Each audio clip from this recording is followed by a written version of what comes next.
My name is Zed Malkani, and this is my show, The 1%er. My audience here today, we have Myra and Isa who are facing their back to me. That's okay because the host is supposed to not face his back, and the audience can face their back depending on how interested they are in the topics.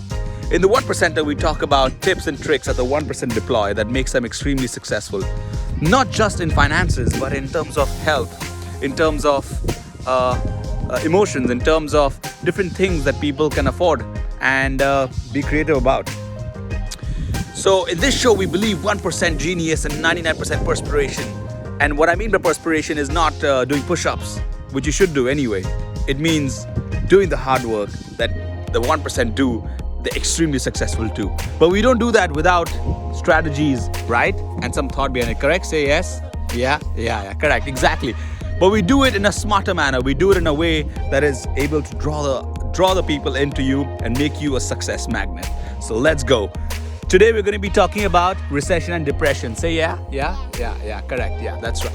And not the depression that you and I feel when, your girlfriend might break your heart and your wife might say rude things to you and your baby, they decide to cry incessantly and you have to babysit them. Not that kind of depression. This is the kind of depression that the economy feels. Just like humans, a depression needs medication, depression needs therapy, depression needs intervention, because depression is really bad for the economy, for the consumption of the economy. So let's go. Today we're going to understand a little bit about business cycles. Business cycle includes booms and busts, peaks and troughs, if I'm saying it right. So on the y-axis, if you could plot the GDP, and on the x-axis, if you could plot the timeline, you'll see the curves of the business cycle going up and down. Any economy that has debt, you will see these waves of booms and you'll see the waves of busts, because with debt, you end up consuming more than you produce. And that's what happens, where the income doesn't keep up and the obligations of debt catch up with you eventually, and that's when the market starts cracking. So right now what we're experiencing, unfortunately, with the COVID-19 pandemic is people are staying at home, no one's producing, no one's consuming, and to keep an economy churning and to keep the economy going, you need consumption in your market. How our economy is doing, we look at four broad indicators. We look at employment, we look at income generation, we look at production, and we look at overall growth in the market. If these four factors are doing well, now for example in Canada, for the last few years that I've been here, I've seen an increase in wages, I've seen an increase in production, I've seen a growth overall. Prices have been going up. So you could say that the economy was expanding, it was not contracting. So there's been a history of recessions and depressions and booms and busts. In the last 100 years, we've had plenty more. And every 7 to 10 years, you will see one recession, and the recession lasts about a year and the cycle picks up again. However, a depression is different from a recession because a depression is a prolonged recession. A recession is defined literally as 2 quarters or 6 months wherein the GDP contracts. In this case, what we might experience with the COVID, because if the MD of IMF is to be believed, we are already in recession.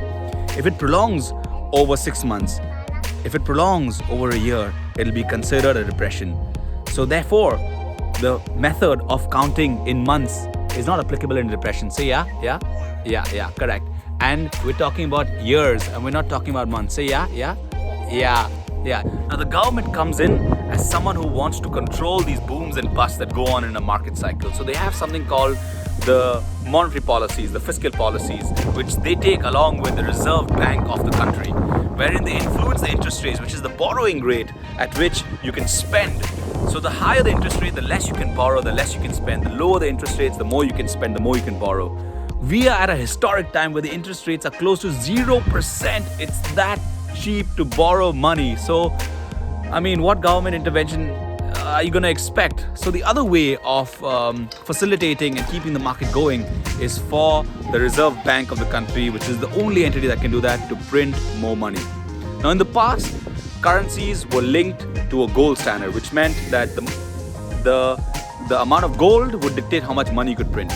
But in the last 30-40 years, a lot of countries have depegged that and they made it a fiat currency, which means the currency is issued against promissory notes on bonds issued by the government. And this is a debt instrument, so you're creating more debt in the market. So we run the risk of hyperinflation if the country has to be careful with this deleveraging. if the country prints too much currency, unfortunately, it might result in hyperinflation, like we've seen in the past in Germany, wherein in 1917, one US dollar was equal to 4.2 German mark. But in 4 years, it was worth $80 trillion. What is $80 trillion, Mala? It's a lot, right? It's a lot, say yeah?